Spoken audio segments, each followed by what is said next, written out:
Thank you, Joan. I'm really very happy to be with you this morning. I mean, I've heard an awful lot about West Hill, and I'm really delighted at the opportunity to be actually here and with you. It's a congregation that has a well-known commitment to social justice, and I suspect I've probably got more to learn from you than you from me, but you've been kind enough to invite me this morning, so I'm going to talk about the face of justice. Let me explain why I chose this title. A thinker who had a lot of influence on my own understanding of social ethics is a person named Emanuel Levinas, born in Lithuania, but he spent most of his life in France after he lost his family in the Holocaust. He's written many really important and highly regarded books on philosophy and ethics. And in his writing on ethics, a prominent image is that of the human face. When you confront a human face, Levinas says, you confront the commandment, thou shalt not kill, with all the layers of meaning that can be unpacked in that word. When I was thinking about what to say this morning, an illustration of this in its most literal sense came back to mind.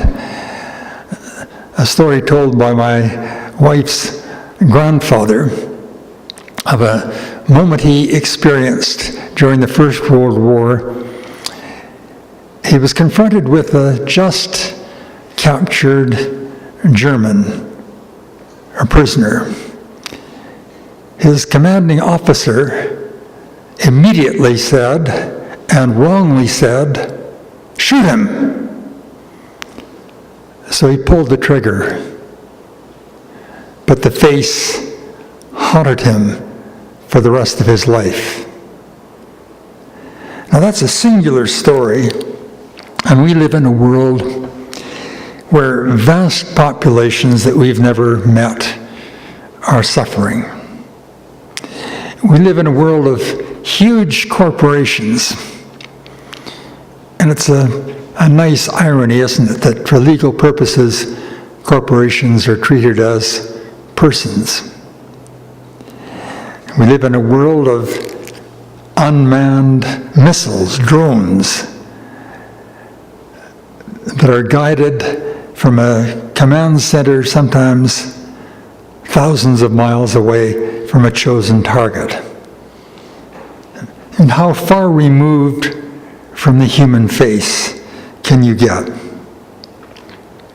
Well, I'm sure all of us have encountered faceless bureaucracies in one set of circumstances or another.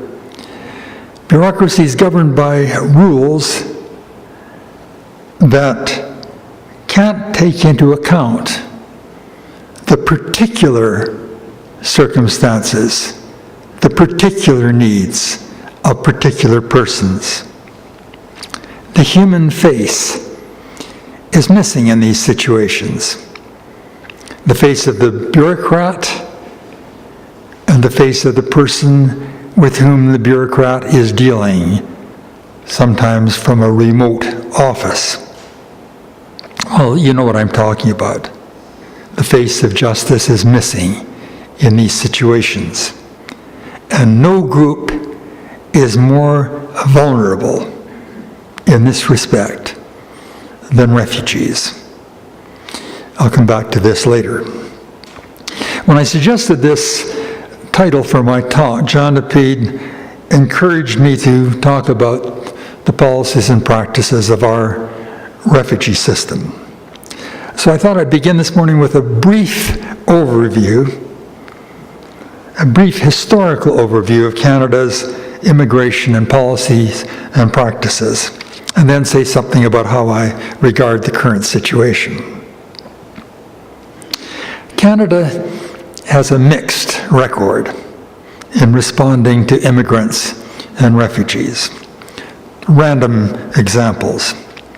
Think of the mid-19th century when Irish refugees from the potato famine arrived in Canada. Didn't receive a warm welcome here. Before the First World War, large numbers of immigrants from Central and Eastern Europe came to Canada, largely to Western Canada, but they were often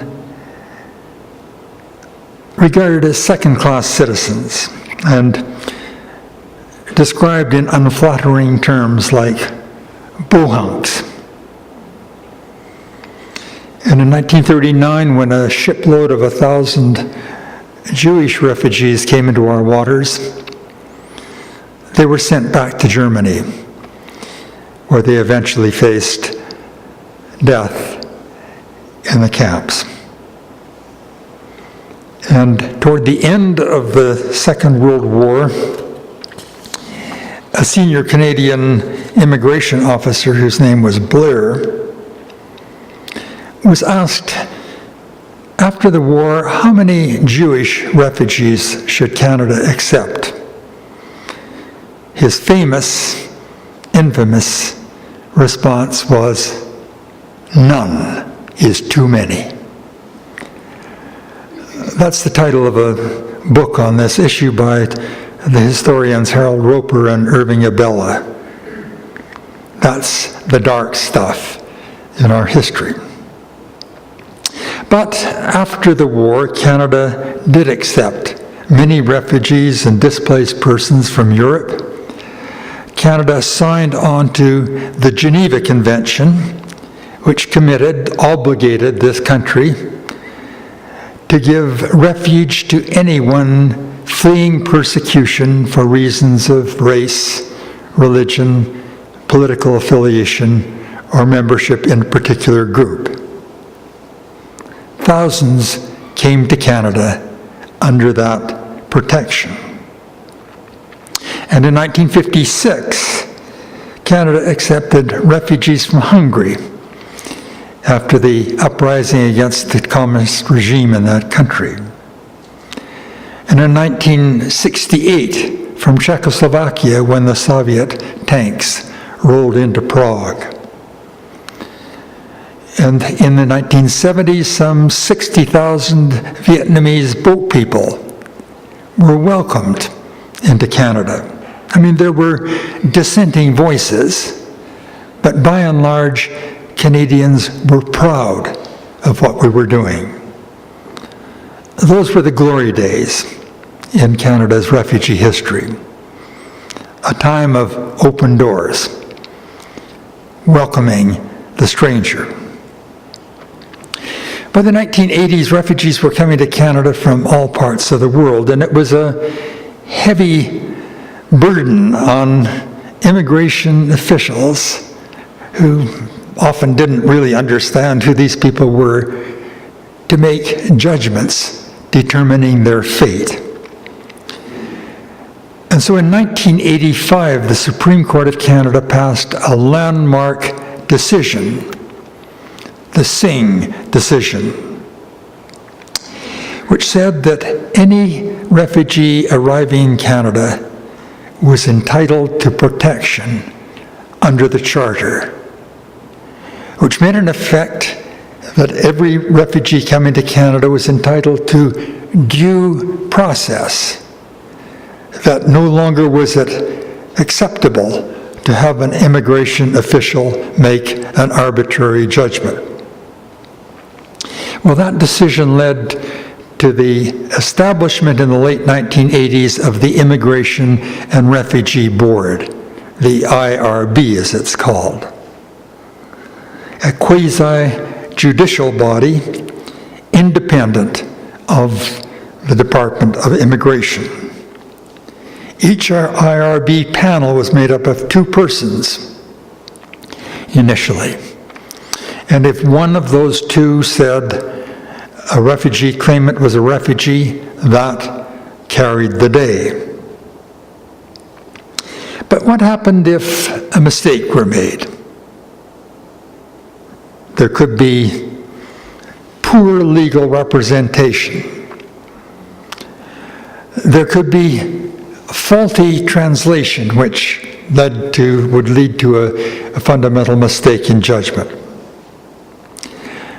The refugee claimant could be so traumatized by his or her experience that he or she would give an account that was incoherent and seemed incredible. Or the panel could misjudge country conditions. Now, all these problems continue today, but those were the situations that led to wrong decisions. And what was to be done in this sort of situation? Well, initially, and at the time of the IRB's establishment, Barbara McDougall was the minister, and she would listen to respected refugee advocates if they told her a mistake had been made. And she would review the case and could use her ministerial authority to grant a certificate of landing. But her successor was Bernard Valancourt, who said he was no longer going to listen to appeals, that the system would have to take its course. So the problem reemerged. So what was to be done when a mistake was made putting a refugee's life at risk? Well, I'll come back to that in a moment, but first of all, I want to say something about an important development in the 1980s in the southwestern United States. At that time, refugees were crossing the U.S.-Mexican border from Guatemala and El Salvador, seeking escape from the ruthless persecution in those countries. But the United States was supporting the regimes that produced the persecution, and so it wouldn't accept as refugees people who fled. Well, a movement to protect them emerged. A number of churches came together. The movement was centered in Southside Presbyterian Church in Tucson, Arizona. Smaller church than this one. Members of the movement invoked the ancient tradition of sanctuary. A sanctuary has no legal status in Canada or the United States or the UK, but there's the tradition, and it was this tradition that was invoked. John Fife was the minister at Southside Presbyterian Church. He took the responsibility for that congregation without any thought that he was going to be involving himself in a huge social immigration refugee crisis. But he became a leader. And a guy named John Corbett, a Quaker who had a ranch just outside of Tucson, also became a leader. And they and many others gathered this movement together and provided protection and sanctuary for hundreds of refugees from Guatemala and El Salvador. Hilary Cunningham, who now teaches, as a matter of fact, at the University of Toronto, wrote a wonderful book about all this with a nice title, God and Caesar at the Rio Grande.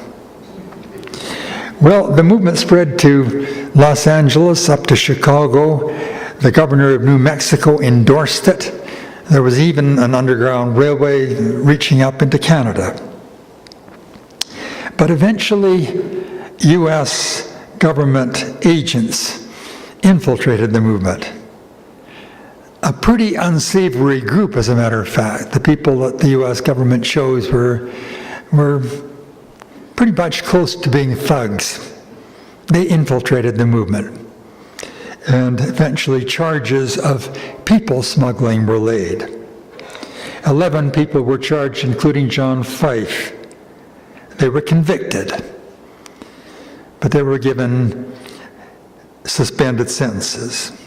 So the movement received a setback, but it continued and continues to this day in the U.S. in different forms. In fact, it's undergone a revival lately.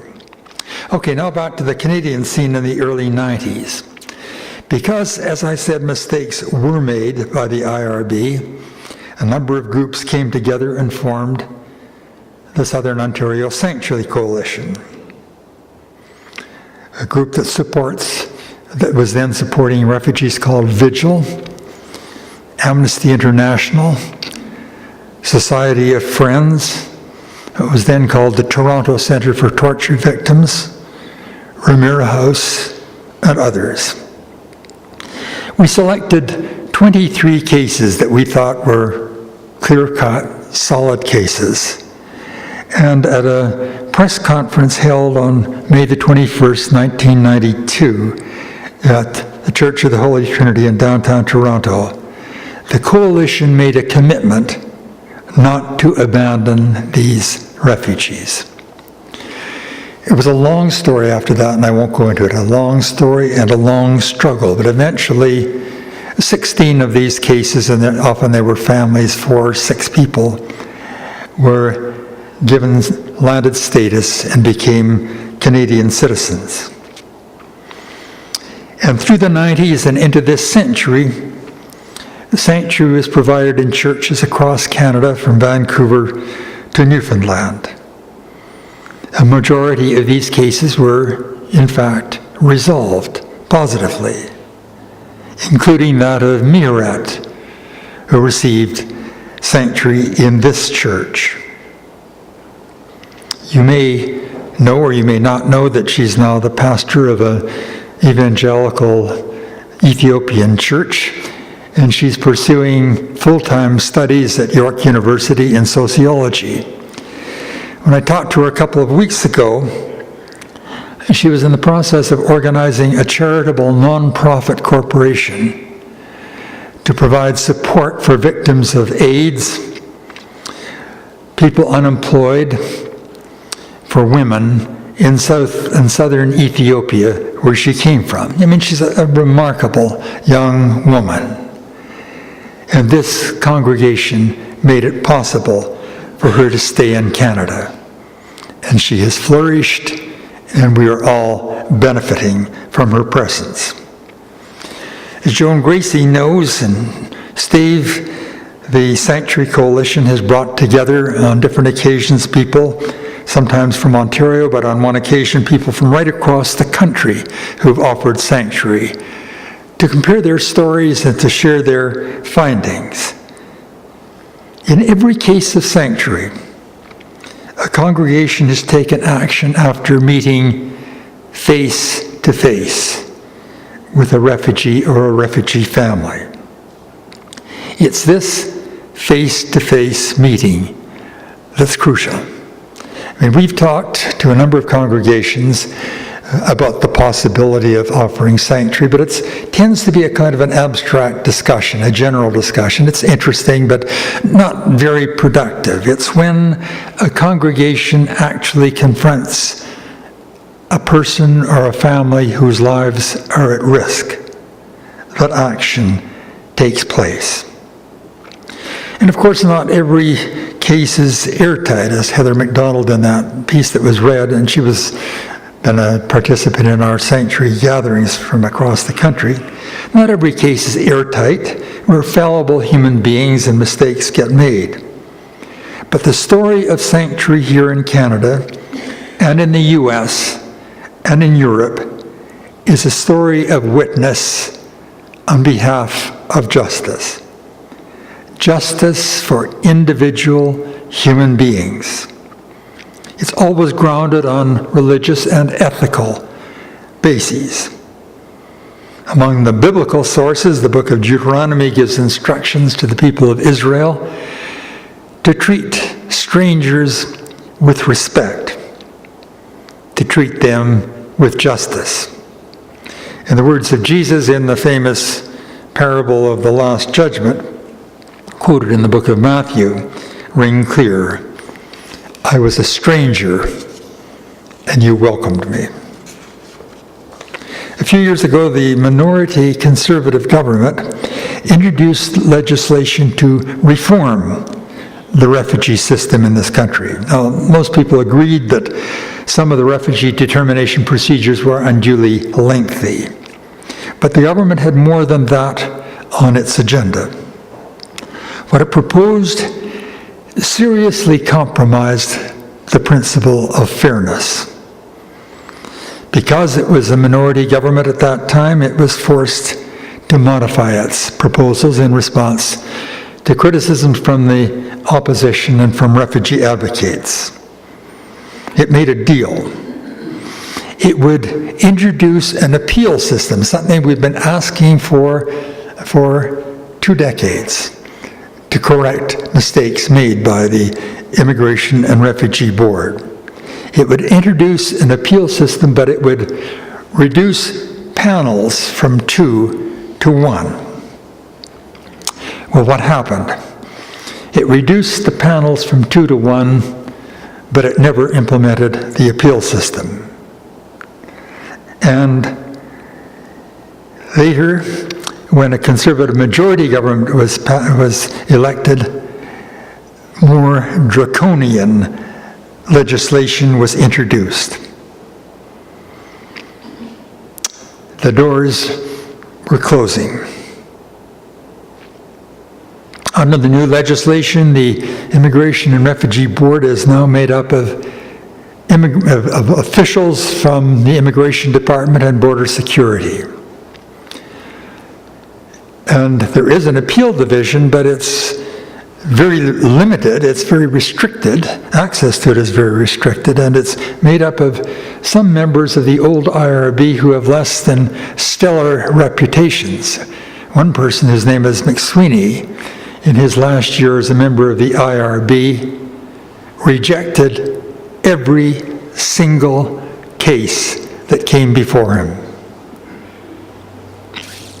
And now he's on the appeal division. Well, what are some of the other problems with the current regime? Well, for one thing, the timelines are ridiculously short. A refugee coming to Canada has 28 days to provide a basis of claim form. If in that time the refugee is lucky enough, and this would be very lucky indeed, to provide legal counsel, I mean, the lawyer has got to meet with the refugee, hear the claim, prepare the documents, gather all this in 28 days.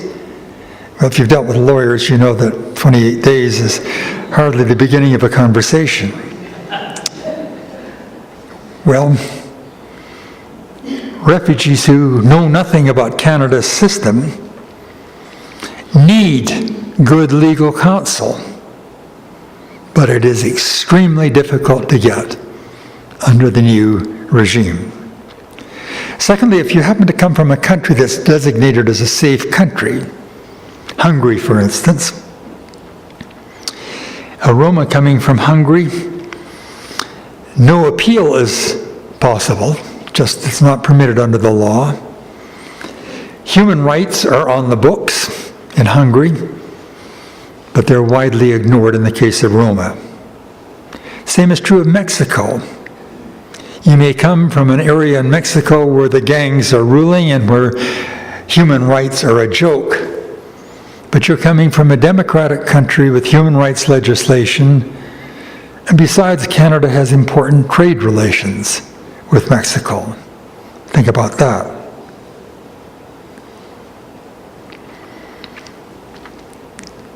Well, the Geneva Convention specifies that each refugee claimant needs to be taken on his or her particular circumstances. But when a government decides that a whole country is safe, that decision trumps the particular needs of particular people, like many refugee claimants who are Roma or from Mexico. Again, it's a case of justice, which is no justice at all. And there's another part of the legislation that specifies what are called irregular arrivals. The minister, in fact, has the authority to designate any arrival as irregular if he so decides. And the background of this part of the legislation is the arrival around 3 years ago from Thailand of those pieces of rusted junk called the Ocean Lady and the Sun Sea, filled with Tamil refugees from Sri Lanka. And it's just recently come to light that some of those refugees, and many of them have been actually accepted finally as refugees, but they're in very limited circumstances, but some who've been rejected and sent back, we now know, have been tortured, and in one case killed by government authorities, and in one case simply disappeared. Well, it's kind of interesting that our Prime Minister has taken a very high moral stand about human rights in Sri Lanka, and he's decided that for that reason, because the human rights abuses are so rampant in Sri Lanka, that he's not going to attend the Commonwealth Conference. But he's the head of a government that has made it so difficult for human rights refugees from Sri Lanka to be welcomed into Canada. Well, in spite of all that, in spite of what I've said, and there are other problems with the new legislation beyond the ones I've mentioned, in a recent speech from the throne just a couple of weeks ago, the government had the gall to say that it is now providing much improved protection for refugees. I mean, you can only get away with saying that kind of thing when people at large in the country don't know any better. It also promises in the speech from the throne to deport 100,000 people. Who? I don't know. I mean, I guess bogus refugees, I guess people who are here classified as illegals. I can't imagine how they're going to deport 100,000 people. But if you decide that a certain category of people, the Roma, for instance, are just borderline human, or at the very least, they are thieves and criminals by racial, cultural disposition, then you can call them bogus refugees and not accept them. Now, Minister Kennedy has said he has not called Roma bogus refugees, but he speaks of bogus refugees from Hungary, and you know who he's talking about. And his words have had an impact. When I spoke to a congregation just outside of Hamilton recently about the possibility of their accepting into sanctuary a Roma family, one member of the congregation stood up and said, if the congregation went ahead with this plan, he would see to it that this family of criminals was exposed in the press and sent back to Hungary pronto. Well, that ended the possibility of sanctuary in that congregation. So what do we conclude from all this? Well, I think you and I have to think very deeply on this matter because it concerns the kind of country we want Canada to be. Putting aside the huge question of our abysmal treatment of First Nations, and I know you've got a group in this congregation that's studying this particular problem. Putting aside that, the rest of us in this country are immigrants. We came here seeking to escape oppression of one kind or another, or at the very least seeking to find a new life. Do we really want to see the doors closing? I mean, are we the privileged group and we're not going to let other people come in? Do we accept without question that the number of refugees seeking protection in Canada is now about 10,000, down from 25,000 a year? at a time when refugees worldwide, the number is increasing. I mean, just one, for instance, you know that there are 2 million Syrian refugees, and there are 4 million displaced persons within that country.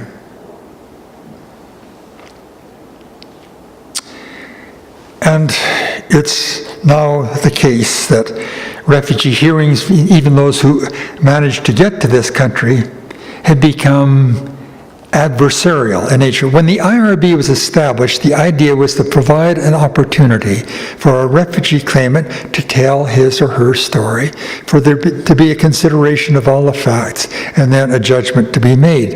It was not to be an adversarial situation. It was to be exploratory and fact-finding. And now it has become adversarial, where the minister used to intervene in 3% of the cases, the minister now intervenes in 40% of the cases. And the minister's interventions are what create the adversarial situation. Well, I conclude with this. The process of justice in every area of Canadian life must respond to the human face. And you would probably say more than that, but at least to the human face.